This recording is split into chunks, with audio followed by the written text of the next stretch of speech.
Hello and welcome to MontrealGazette.com. Welcome to this week's edition of Drawing Conclusions. My name is James Mennie, and of course across from me is the Gazette's Terry Mosher, also known as Aislin, someone who over the years has spent a lot of time drawing Louise Baudouin, then head of the Office de la Langue Française, spent a lot of time drawing the Olympic Stadium, something we looked at last week, but you've also spent a fair amount of time, my friend, drawing something that we all know and care about, Montreal's infrastructure, and you had a very, very busy week simply because of circumstances. Stuff that happens. Stuff that happens, yeah. As in a giant hole opening up, swallowing up a backhoe at the corner of Guy and St. Catherine Street, and you could have had all kinds of fun with that, all kinds of fun with the rescue operation for the backhoe, which was on its side for 24 hours. Yeah. But you decided this week to swing for the fences, to go a little bigger with this week's cartoon. Yeah. Yeah, the sinkhole. I mean, there's something very dramatic about a sinkhole. It fascinates us, but it scares us. I know when I first saw the stuff on YouTube about the sinkhole opening up, there's this mysterious thing that happens down there. And I thought, okay, do I create something around the sinkhole at Guy and St. Catherine? No, let's go bigger with this. So let's go bigger. So what we had done the Olympic Stadium, if you remember that. So absolutely. I could have had the Olympic Stadium, but I thought, no, where does the power lie here? And I thought, City Hall. So it's actually quite a procedure, Jim. Granted, it's the image, it's the initial image, the background is grabbed from Google Maps, but you have to enhance it, and I have the idea of what I'm going to do. And then I grab the image of a sinkhole, but I have to turn it so the lighting is exactly the same as it is on the actual map, and then I have to jigger it and play with it and then drop it in and make sure the proportions work. But then if you look very closely, there's a sort of a darkened image of City Hall down below there in the bottom. That's a process of darkening it. It's almost like going over it with a watercolor brush and then dropping it in. It's quite technical. And we noticed as well that I think in the print edition of the cartoon it didn't quite show up, but online it does show up. I can see it now. I can see it's this ghostly image because of the backlighting and so on. But you've raised an interesting point, because, and I've asked you this question in the past. Had fun doing this. You've had fun, and a lot of these are fun. And I would suspect that, if you live in Montreal, it's about the only place where you have to be as careful with the ground under your feet as the overpass over your head, right? We always have to be looking up and down. But then again, I mean, some of these things have ended tragically. Is there, how can I put this? And looking at a lot of your infrastructure cartoons as well, is there a line that you don't cross? Or is there a line where you try to say, okay, I'm not going to be too callous about this because this problem has in fact. Unless it has a little distance. Timing, like all of journalism, is everything. Yeah. And of course, the man was killed this week tragically with something falling on him, and that's happened in the past.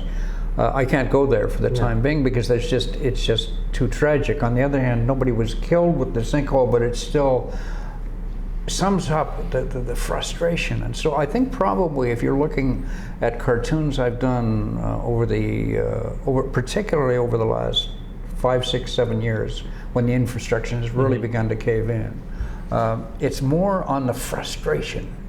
This cartoon right up there, the detour cartoon, if you remember, was a classic. It appeared in 2008, and it just showed a detour going sort of almost anywhere but wherever you wanted to go. You can't get there from here, that idea.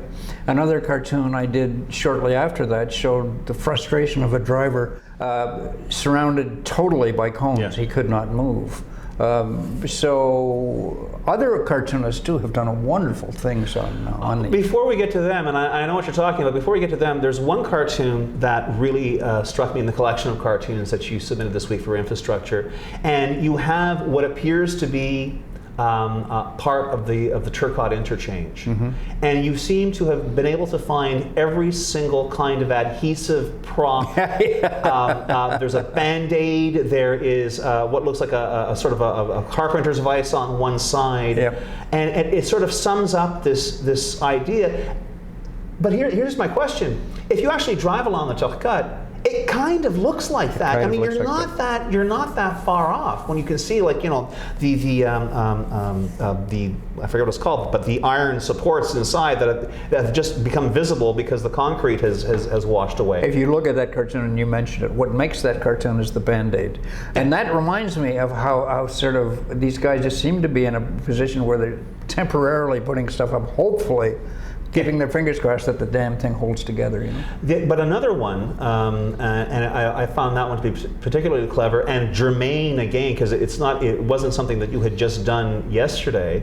The Mercier Bridge has always been a fun target. Yeah. You depict someone, a commuter, trying to get back home to Chateauguay, basically going along a rope bridge, which is determined to get home to Chateauguay. Yeah. Absolutely, yeah. And yet you could have used concrete. I mean, the Mercier itself, which is this perpetual patchwork of repair jobs, but she went with the rope bridge, which was kind of... Again, I think it's probably, with the hyperbole and exaggeration, you get away with a lot of stuff in a cartoon. So you're suggesting, not that anybody is taking a rope bridge, but people must feel like it's almost like that, trying to get... That cartoon, by the way, there were all kinds of people asking from the South Shore to have copies of that particular cartoon. Serge Chapleau at La Presse took a tack on, you had a car surrounded by orange cones, and orange cones have figured prominently in your work as well. A very memorable cartoon depicting the mayor of Montreal, which was in fact the cover and the punchline. The punchline became a title of one of your books, which was it good for you? Yeah, it was with good the, for you. With the strap-on. The strap-on traffic cone. But Chapleau took a different tack. Well, you should remember that Serge Chapleau has had a heyday with this too, but my particular favorite is one I sent you, and it's you know, because he goes on this, suddenly they just began appearing everywhere, this sort of the attack of the killer cones, if you will, and he took all kinds of, but my favorite on that was a mama cone and a papa cone with a little baby cone. A little baby cone. Yeah, very funny. Do you get much reaction? I mean, I know you said, okay, the Mercier Bridge, a lot of people on the South Shore, politics, whatever, but stuff like this, fundamental stuff like this, do you get more buzz on these cartoons than you do on the others? Business is changing. The fact of the matter is that people care less about politics. People still do, we do, but people care less about politics because they're fed up with it. Nothing gets done. And what they're really fed up with is the frustration of things that used to be, they just take for granted, are now screwing up our streets, this, that, and the other. So I get a lot of reaction. And my cartooning has changed. It used to be years ago. You remember, I just strictly did political stuff. But now I think of myself more of a sort of a political, but also a social cartoonist, with my ear to the ground, hopefully, on what people are frustrated or dealing with, or whatever, from sinkholes to Olympic stadiums to whatever it happens to be. Pascal, your colleague, this is also a topic that he's tackled.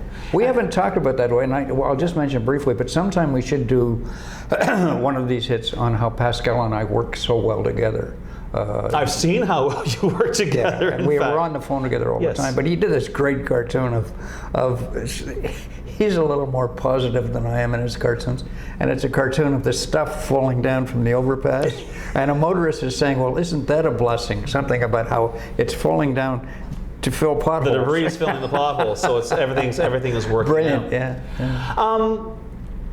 we're far from, I like to think that we're far from the point where these sinkholes will be anything more than a kind of a one-week wonder.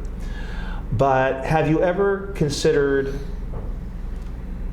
the final cartoon? What would Terry Mosher's final cartoon on infrastructure be? Well, I would do exactly the same as I did with this.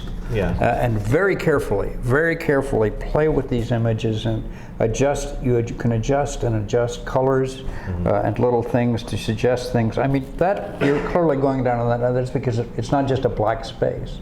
And I suppose the final cartoon would be a similar sort of thing, but if you look down there below, would be the whole island of Montreal. All right, There you go. like I say, we'll end it the way we began it. You swing for the fences, Yeah. and I have to point out that if I can actually get a road out of town, we're going to be taking a bit of a break here, taking a bit of well-earned vacation. So, just to let you know, Drawing Conclusions will be back after Labor Day. In the meantime, stay with us at MontrealGazette.com and have yourselves a great weekend.